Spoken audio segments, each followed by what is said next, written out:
ሰላም ጤና ይስጥልን እንደምንላችኋል ውድ ተመልካቾቻችን ከአባይ ቴሌቪዥን የሚተላለፍላችሁ የዕለት አርብ ታህሳስ 24 2018 ዜና ላፍታ የመረጃ ሰዓታችን ተጀምሯል። በመካከላችን የሚፈጠሩ አለመግባባቶችን ለመፍታት ጠመንጃ እንደ አንድ አማራጭ አድርገን መጠቀም የለብንም ሲሉ ፕሮፌሰር መስፍን አርአያ መናገራቸውን የመቀሌ ማዕከላዊ ፍርድ ቤት የፌዴራል ጠቅላይ ፍርድ ቤት በነ ደብረጽዮን ገብረ ሚካኤል ቡድን ላይ የጣለውን የኢፈርት የአመራርነት እገዳ ማጽናቱን እንዲሁም ኢትዮ ቴሌኮምና አየር መንገድን ጨምሮ በመንግስት የልማት ድርጅቶች ውስጥ የሚከሰቱ ሙስናዎችን ለመጠቆም የሚያስችል ድረገጽ ይፋ መደረጉን ጨምሮ ሌሎች መረጃዎችን ይዘንላችሁ ቀርበናል። ዜናዎችን እየመራው ዳሩ ሰላም ተሾመ ከእናንተ ጋር ቆይታ አደርጋለሁ። አብራችሁን ቆዩ። በመካከላችን የሚፈጠሩ አለመግባባቶችን ለመፍታት ጠመንጃ እንደ አንድ አማራጭ አድርገን መጠቀም የለብንም ሲሉ ፕሮፌሰር መስፍን አርአያ ተናገሩ። መመካከርን ምርጫ ሳናደርግ ያለፍናቸው በርካታ ዘመናት የጦርነትን አስከፊ ገጽታ በደንብ አሳይተውናል ሲሉ የሀገራዊ ምክክር ኮሚሽን ዋና ኮሚሽነር ፕሮፌሰር መስፍን አርአያ ከኢቢሲ ጋር በነበራቸው ቆይታ ገልጸዋል። ኢትዮጵያውያን በመካከላችን የሚፈጠሩ አለመግባባቶችን ለመፍታት ጠመንጃን እንደ አንድ አማራጭ አድርገን ስንጠቀም ቆይተናል። ከዚያ ይልቅ ግን የሚፈጠሩ ልዩነቶችን በጠረጴዛ ዙሪያ በመመካከር መፍታት የሀገርን ሰላምና እድገት ለማምጣት አማራጭ መፍትሄ መሆኑን ተናግረዋል።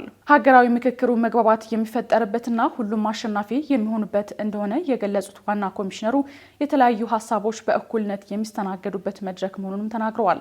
ምክክሩ ግጭት መፍታት ላይ ብቻ የሚያተኩር ሳይሆን ኢትዮጵያን ወደፊት የሚያራምዱ ሀሳቦች የሚመነጩበት ጭምር መሆኑን ዋና ኮሚሽነሩ አንስተው ሁሉም ዜጎች ያለ ልዩነት በምክክሩ በመሳተፍ ተዋደውና ተከባብረው የሚኖሩባትን ሀገር መገንባት እንዳለባቸው አመልክተዋል።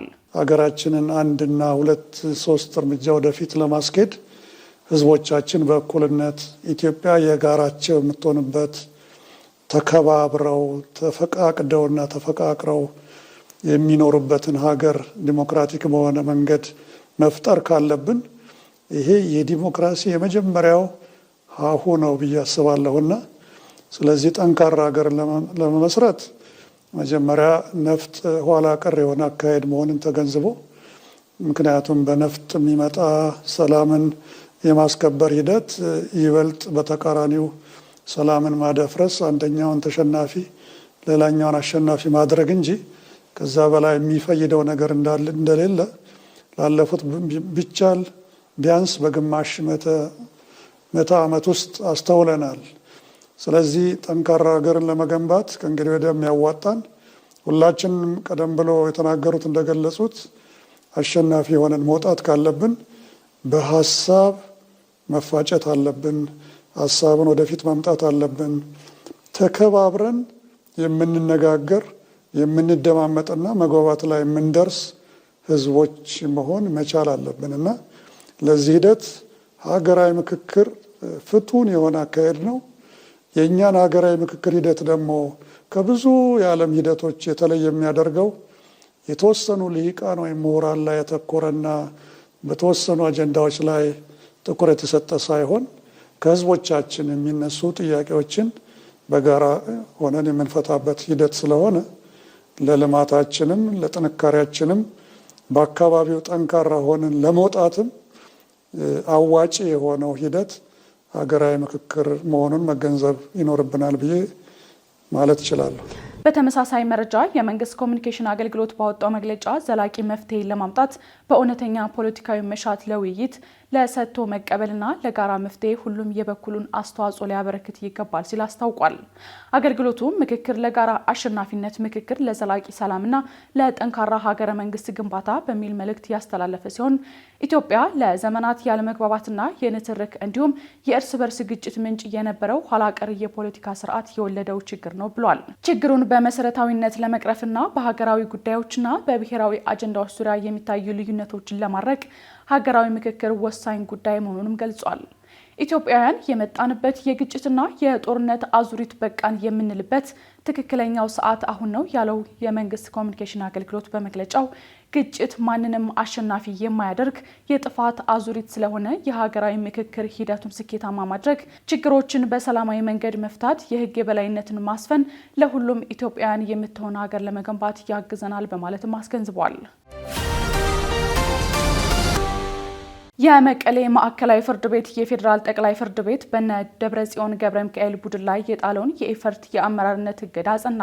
የፌዴራል ጠቅላይ ፍርድ ቤት ሰበር ችሎት በኢፈርት ካምፓኒዎች አስተዳደር ዙሪያ የሰጠውን ውሳኔ ተንተርሶ የመቀሌ ማዕከላዊ ፍርድ ቤት ከትላንት በስቲያ በመዝገብ ቁጥር 34326 በጻፈው ደብዳቤ ጉባኤ አካሂደናል የሚሉት በህወሓቱ ቡድን መሪ ደብረጽዮን ገብረ ሚካኤል ስር ያሉ አመራሮችን ማገዱን አስታውቋል። የፍርድ ቤቱ ዳኛ ደረሰ ስብሐት፣ አብርሃም ተከስተ፣ ደብረጽዮን ገብረ ሚካኤል፣ አዲስ ዓለም ባሌማ፣ ክንፈ ዳኛው ለሚገኙባቸው 13 አባላት ያካሄዱት ጉባኤ ህገ ወጥ ነው በማለት ከኢፈርት መሪነታቸው እንዲታገዱም ወስነዋል። ይህ የነ ደብረጽዮን ቡድን ከየካቲት 8 2017 ዓ.ም ድረስ ያካሄዱት ውሳኔ ተቀባይነት የለውም የሚል ውሳኔም አሳልፏል። እንዲሁም ጉባኤውን መሰረት አድርጎ ሰኔ 12 2017 ዓ.ም የጸደቀው የአዲሱ ባላደራ ቦርድ ቃለ ጉባኤ ህገ ወጥ ነውም ተብሏል። በሰበር ሰሚ ችሎት ህገ ወጥ ነው ከተባለው ጉባኤና ቃለ ጉባኤ የመነጨው የአመራር ስልጣን ተቀባይነት የለውም ሲል ማዕከላዊ ፍርድ ቤት እግዱ እንዲጸና ማዟል። የፌዴራል ጠቅላይ ፍርድ ቤት ሰበር ሰሚ ችሎትን ውሳኔ ያጸናው ማዕከላዊ ፍርድ ቤቱ ነባሩ የኢፈርት ካምፓኒ ባላደራ ቦርድና አመራር ስራውን እንዲቀጥል ማዘዙንም ስምረት ፓርቲ ያሰራጨው የፍርድ ቤቱ ደብዳቤ ያመለክታል። ኢትዮ ቴሌኮምና አየር መንገድን ጨምሮ በመንግስት የልማት ድርጅቶች ውስጥ የሚከሰቱ ሙስናዎችን ለመጠቆም የሚያስችል ድረገጽ ይፋ መደረጉ ተገለጸ። የኢትዮጵያ ኢንቨስትመንት ሆልዲንግስ አዲስ የሙስና ጥቆማ መቀበያ ስርዓት ማዘጋጀቱን ትላንት ሐሙስ 23 2018 በሰጠው መግለጫ ይፋ አድርጓል። ይህ ስርዓት ማንኛውም ግለሰብ ባለበት ሆኖ ሚስጥራዊነቱ በተጠበቀ መልኩ ጥቆማ ለማድረግ የሚያስችል እንደሆነ በመግለጫው ተጠቅሷል። የኢትዮጵያ አየር መንገድና ኢትዮ ቴሌኮምን ጨምሮ ከ40 በላይ መንግስታዊ የልማት ድርጅቶችን የሚያስተዳድረው የኢትዮጵያ ኢንቨስትመንት ሆልዲንግስ ይፋ ያደረገው ይህ የሙስና ጥቆማ መስጫ አደራ የሚል ስያሜ እንዳለውም ተገልጿል። የሙስና ጥቆማ መስጫ ስርዓቱ በአሁኑ ወቅት በድረገጽ የተዘጋጀ ሲሆን በቅርቡ በሞባይል መተግበሪያ መልኩ ለተገልጋዮች ይቀርባልም ተብሏል። በኢትዮጵያ ኢንቨስትመንት ሆልዲንግስ ሰራተኞች እንደለማ የተነገረለት ይህን ድረገጽ ተጠቅመው በአማርኛና በእንግሊዝኛ ቋንቋዎች ጥቆማዎችን ማቅረብ እንደሚቻልም መስሪያ ቤቱ አስታውቋል። በቀጣይ ግን በአፋን ኦሮሞና በትግርኛ ቋንቋዎች የሙስና ጥቆማዎችን መስጠት እንደሚቻል የገለጹት አቶ ሀብታሙ ይህንን የጥቆማ መስጫ ስርዓት መዘርጋት ያስፈለገው በመንግስት የልማት ድርጅቶች ውስጥ ሙስና እንዳይፈጸምና ከተፈጸመ ደግሞ ተጠያቂነትን ለማረጋገጥ በማሰብ እንደሆነ ተናግረዋል። በልማት ድርጅቶች ውስጥ ተጠያቂነትን ለማስፈን ይረዳል የተባለውን አዲሱን ድረገጽ በመጠቀም የሚላኩ የሙስና ጥቆማዎችን የሚያዩት የተቋሙ ጥቂት ከፍተኛ አመራሮች ብቻ እንደሆኑም ተጠቅሷል። ጥቆማዎቹን ለዚህ ዓላማ ተብሎ የሚዘጋጅ ቡድን ወደሚመለከታቸው አካላት እንደሚልክም ተመልክቷል። በህፃናት ላይ የሚደርሱ ጥቃቶች በአብዛኛው በቅርብ ሰዎች የሚፈጸሙ ናቸው ያለው ፖሊስ ወላጆች ጥብቅ ክትትል እንዲያደርጉ አሳሰበ። የአዲስ አበባ ፖሊስ ጠቅላይ መምሪያ በህፃናት ላይ የሚፈጸሙ የማገት፣ የአስገድዶ መድፈር፣ የግድያ ወንጀሎች አንዳንዴ ቅርብ በሆኑ ሰዎች ሊፈጸሙ ስለሚችሉ ወላጆች ጥብቅና የማይቋረጥ ክትትል ማድረግ እንዳለባቸው አሳስቧል። የአዲስ አበባ ፖሊስ ጠቅላይ መምሪያ የህዝብ ግንኙነትና ኮሚኒኬሽን ኃላፊ ኮማንደር ማርቆስ ታደሰ ልጆች ላይ ወንጀል እንዳይፈጸም ክትትል ማድረግ፣ መቆጣጠር፣ ከልጆች ጋር ያለውን ግንኙነት እንደ መስሪያ ቤት መደበኛ ስራ ማድረግ አስፈላጊ ነው ሲሉም ተናግረዋል። ወላጆች ልጆች የት ዋሉ፣ የት ተጫወቱ፣ የት ቆዩ፣ ምን አጋጠማቸው የሚለውን ነገር መደበኛ ስራ በማድረግ መከታተል ይኖርባቸዋልም ነው ያሉት። ይህ ሲደረግም በስነ ልቦናቸው ላይ ጫና እንዳይፈጠር ከፍተኛ ጥንቃቄ ማድረግ እንደሚገባም በጥብቅ አሳስበዋል። እናት፣ አባት፣ የአካባቢው ማህበረሰብ ጥንቃቄ ማድረግ አለባቸው ያሉት ኮማንደር ማርቆስ መምህራንም ከመማር ማስተማሩ ሂደት ባሻገር ከህፃናት ጋር ጥብቅ የሆነ ትስስር ሊፈጥሩ ይገባል። ልክ እንደ ጓደኛ ሆነው በሚያስጨንቃቸው መልኩ ስላጋጠማቸው ነገር በመጠየቅ መረጃ እንዲሰጧቸው መደረግ አለበት ሲሉም መክረዋል። ህብረተሰቡ በተለያየ ቦታ አጠራጣሪ ነገር በሚያጋጥም ሰዓት ለፖሊስ መረጃ በመስጠት ተባባሪ መሆን ያስፈልጋል ሲሉም መልእክት አስተላልፈዋል። ሰሞኑን ሰሚት 30 ሜትር አካባቢ አንድ የ7 ዓመት ህፃን ተገድሎ የተገኘ ሲሆን ቤተሰብም ገዳዩ በአካባቢያችን የሚኖርና ቤታቸውን የሚያውቅ እዚያው አካባቢ ያለ ሰው ነው ሲሉ ተናግረዋል። የአዲስ አበባ ከተማ አስተዳደር ጠቅላይ ፖሊስ መምሪያ ህፃኑ የተገደለው በአካባቢው ሰው መሆኑን ገልጾ ምርመራ መጀመሩንም ማስታወቁን ቲክቫ ዘግቧል። የሶማሊያ መንግስት ከዓለም አቀፍ አጋሮቻቸው ጋር በመሆን 29 የአልሸባብ አባላት መገደላቸውን አስታወቀ። የሶማሊያ መንግስት ኃይሎች በፈጸሙት ጥቃት 29 የአልሸባብ ታጣቂዎችን ከዓለም አቀፍ አጋሮቻቸው ጋር በመሆን መግደላቸውን የሶማሊያ መንግስት ገልጿል። በሀገሪቱ ደቡብ ምስራቅ ክፍል ውስጥ በሚገኘው ጃባድ ጎዳኔ በተባለ ከተማ ውስጥ በተፈጸመው የአየር ጥቃት 30 የሚደርሱ የአልሸባብ ታጣቂዎች መገደላቸውንና በተጨማሪም ለሽብር ጥቃት ሊውሉ የነበሩ ተሽከርካሪዎች እንዲሁም የጦር መሳሪያዎች በቁጥጥር ስር መዋሉም ተገልጿል። ሮይተርስ ሚኒስቴሩ በኤክስ ገጹ ላይ ያወጣውን መግለጫ ጠቅሶ እንደዘገበው በቡድኑ ላይ በተፈጸመው ጥቃት ውስጥ ማንነታቸውን ያልገለጻቸው ዓለም አቀፍ አጋሮች መሳተፋቸውን ገልጾ ሽብርተኝነትን በመዋጋት ለሚያደርጉት ድጋፍ ምስጋናውን ገልጿል።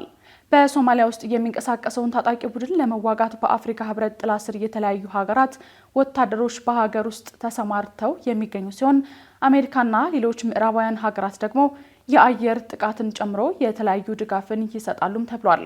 በተለይም አሜሪካ በቡድኑ ይዞታዎች መሪዎችና ታጣቂዎች ላይ ተደጋጋሚ የአየር ጥቃቶችን በመፈጸም ትታወቃለች። አልሸባብ ዓለም አቀፍ ድጋፍ ያለውን የሶማሊያ መንግስትን በመጣል በጥብቅ የሸሪዓ ህግ የሚመራ አስተዳደር ለመመስረት ከአውሮፓውያኑ 2007 ጀምሮ የሽምቅ ጥቃት እያካሄደ እንደሚገኝም ይታወቃል።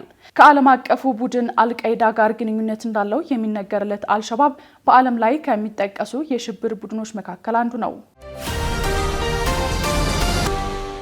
ከአባይ ቴሌቪዥን ሲተላለፍላችሁ የነበረው የዛሬው ታህሳስ 24 2018 የቀኑ መረጃችን ይህን ይመስል ነበር። አብራችሁን ስለነበራችሁ ከልብ እያመሰገንን በያላችሁበት መልካም ጊዜ ይሁንላችሁ።